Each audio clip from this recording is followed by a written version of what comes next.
inini zvangu ndichiona muono wangu wandinoona unoona sokuti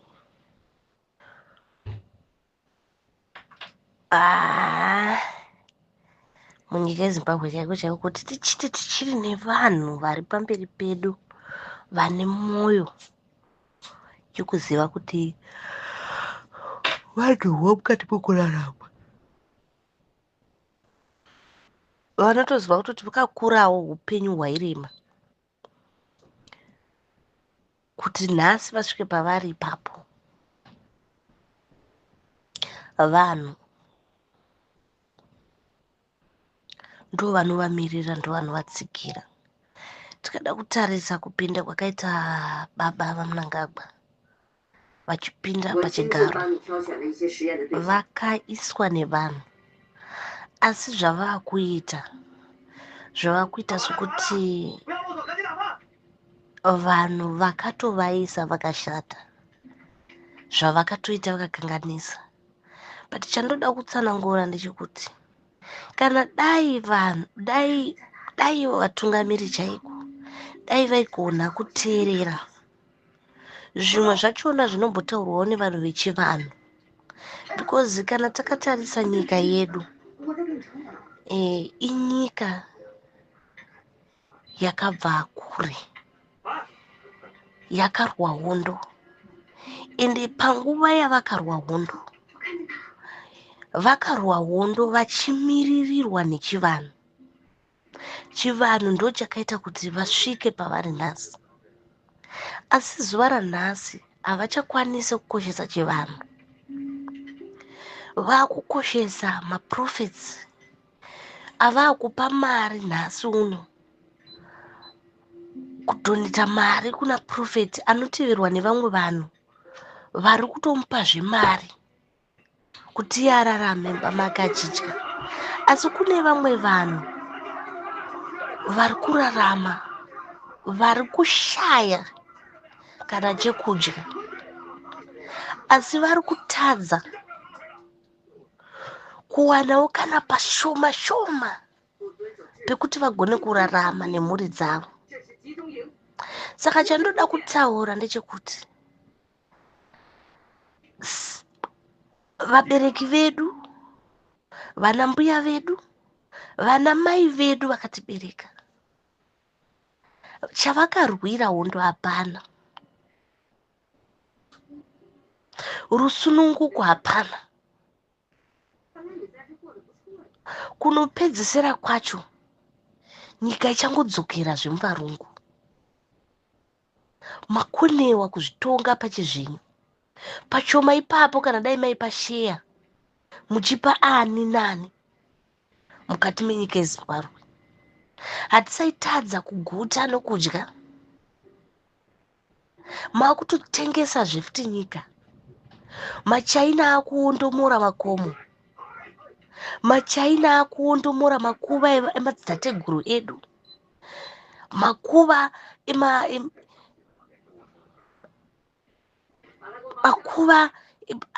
emadzishedu akuondomora, achitora mari achienda nayo kuChina kuparadza nyika nekuda kudya kwemunhu wani. Kodai vanga vatichera tose taitadza kudya here tikaguta? Kusiko vachitirwadzisa kudai? Tiri kurwadziwa mhuri yeZimbabwe, tiri kurwadziwa, upenyu hwatiri kurarama kutirwadza. Hamurwadziwi here nevana vari kutiza nyika yenyu, vari kutiza nyika yavo vachinanga kunyika dzevatorwa, vachinopondwa, vachinourayiwa mukati muri kupa munhu wani upfumi. Zvinhu zviri kutirwadza, asi simba zvedu hatina, nokuti imwe ndimi mune masimba, ndimi mune mapowers. Asi kana dai zvaigoneka, dai makasira kuona dambudziko iri, kuti maakudzosera nyika kwamakanoitora, maakuidzorera, ndo zvazviri kureva kuti imwe makarwa munofanirwa kuti mutonge mupedze.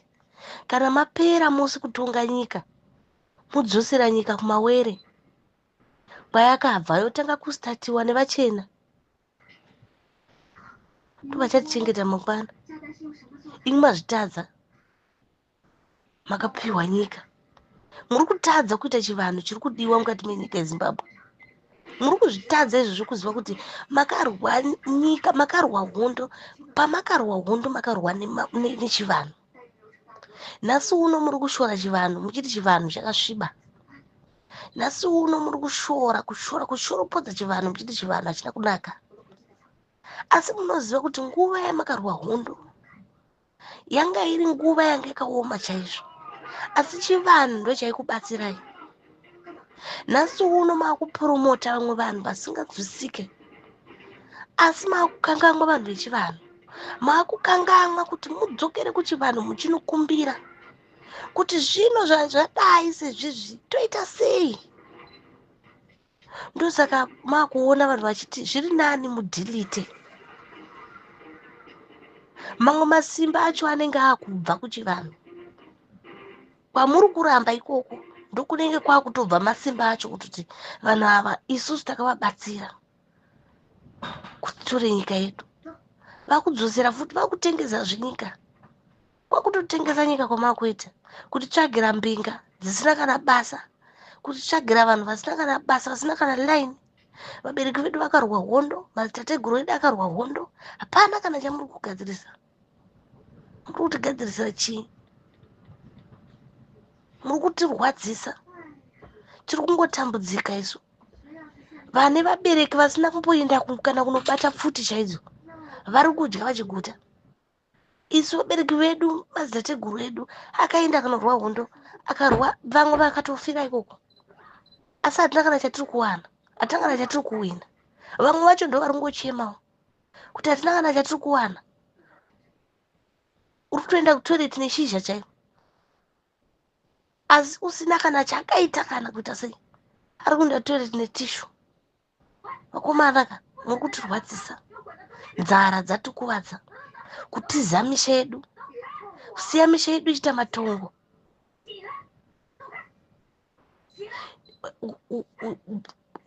Handisi kuti zvirimo zviri kutikwanira.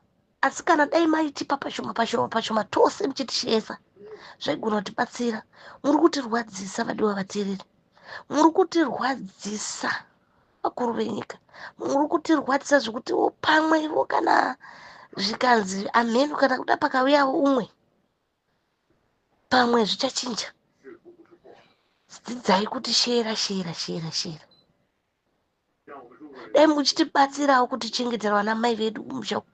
Isu pamwe tikashandawo tiri kuno kunyika dziri kure. Pamwe zvinogona kutibatsira.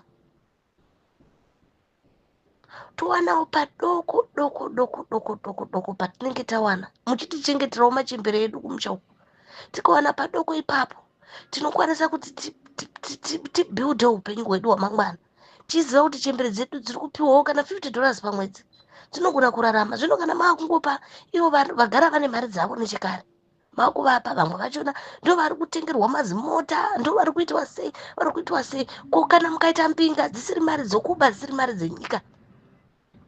Ko madiwo maitawo tsitsi dzokuti mukaenda kumamisha mukandogadzirisa kunyange matauni mamuri imomo, kugadzirisa zvipatara, kudini, kugadzirisa nzira, kugadzirisa kuisa marobhoti mukati menyika, kukandawo matara mukati menyika, kukandawo zvikoro zvakanaka, kubhadharirawo vana nherera dzakasofirwa namamai avo kudhara. Mukavabhadharira chikoro vakaenderera mberi. Upenyu ukaenda kure. Maakuti shungurudza. Kutonga kwenyu kwakuti bhowa. Umbinga hwenyu hwakuti tina. Zvimwe zvacho zvakuti bhowa. Wesi kana tikawachinzi imari dzokuba. Imari dzinyika.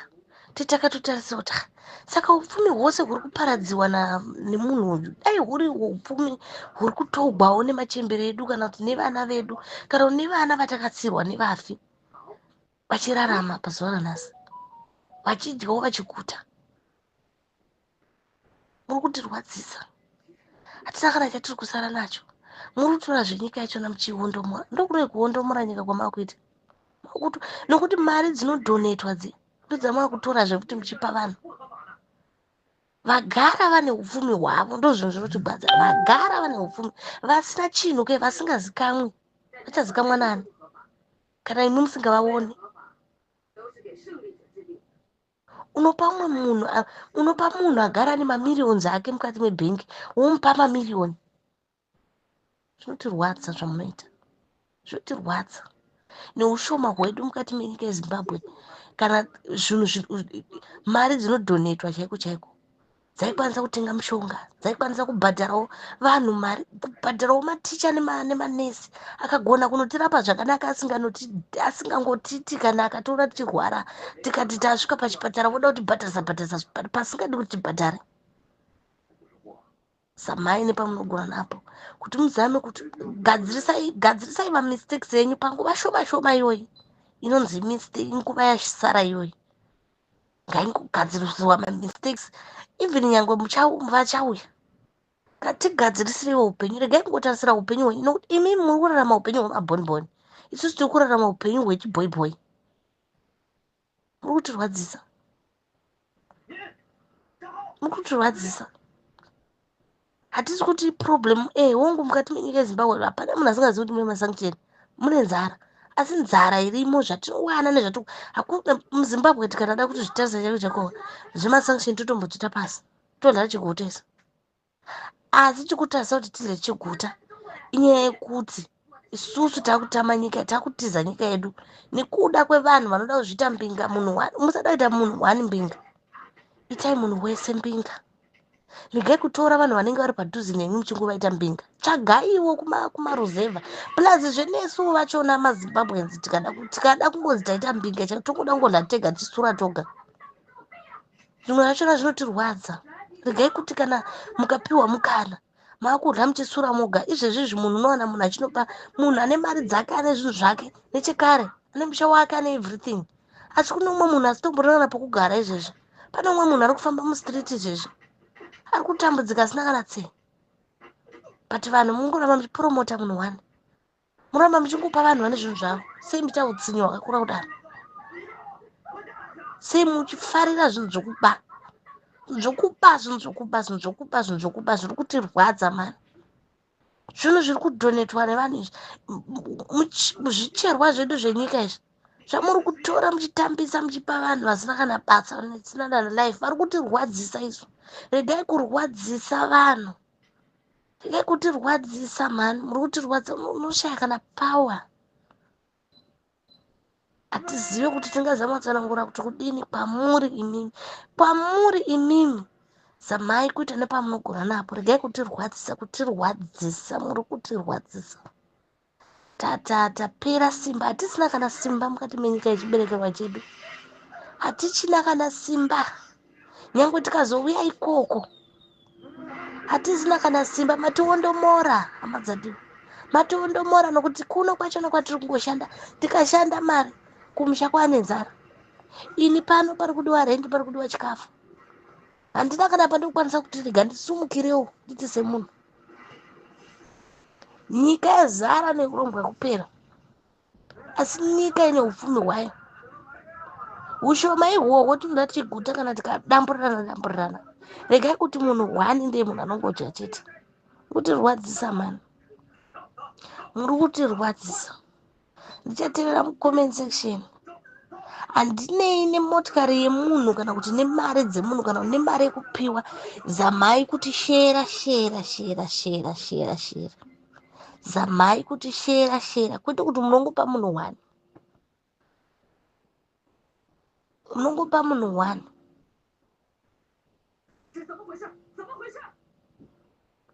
Muri kutirwadzisa. Ndatenda hangu, asi chandoda ngokuudzai kuti teverai chivanhu. Regai kuita sokuti pamwe muri vamwe vanhu vasina zvenyu zvokufamba nezvimwe zvinhu zvatisinganzwisisi, zvima fake profit zvenyu zvamunenge muchingokanda mberi muchidini. Hazvina kana line izvi zviri kungoramba zvichidzosera kumashure izvi. Zamai kufamba nevanhu vaMwari, nevanhu vakatumwa naMwari nemizimu yenyu. Upenyu hwedu hugone kuenderera mberi. ngekuramba muchitidzosera kumashure. Varipo vakatomirira izvezvi kuti vavake nyika ienderere mberi, asi muri kungoramba muchidzosera vanhu kumashure. Nyika yedu ikaramba yakadai sezvizvi kusvika 2035 chako I'm telling you guys, muchanyatso kuona zveshuwa. Tiri vana vadoko but tiri kukuudza isu hatizive hondo, hatina kumboirwa, asi hondo chaiyo chaiyo makutotitambisa hondo. Life indo ine hondo, bhozi tiri kurwa hondo tiri kuno nyika dzevamwe. Imimi muri kurwa hondo mukati menyika yeZimbabwe muchidharifa, isu tiri kurwa hondo tiri kunze, muri kutirwadzisa imi. Ende asiriwo mashoko atofanirwa kuti titaure nemwe. Taifanirwa kutaura nemwe tichikutendai kuti makatiitira zvakati makaita basa, makatiitira zvakati makaita basa. Zvinhu zvinotifadza. Mozova nyika ikangoluka nice, nyika ikawana marobots, nyika ikawanawo maroundabout, nyika ikawanawo zvinhu zvakangosiyana siyana. So zvinhu zvinongoriwo zvinokopai kune dzimwe nyika. Nyangwe zvichinziko zvakati, nyangwe zvichinziko zvakati, zamai nepamunogona napo. Regai kungoti vanenge zvinhu zvese zvese zvekuZimbabwe zvawangoitwa nemudhizo. Nyangwe kuno kunze kwatiri kuno unongoona kuti nyangwe uchida basa chairo chairo, kana pakangonzi pane muZimbabwe zvane zvemudhizo dhizo, so zvingodhizana dhizana kudai. Ndo zviri kungoitika futi kuvakuru vedu iko, kuvanenge vachigodhizana kusvika usvike kuvakuru ikoko unofanirwa kungodhiza. So life yakadai haina kumira zvakanaka mani. Gadzirisai upenyu hwevanhu, kwete kugadzirisa rufu rwevanhu. Gadzirisa rufu rwevanhu, siyanai nezvekungoteverera vanhu, kuda kungoponda vanhu, kuda kungouraya vanhu.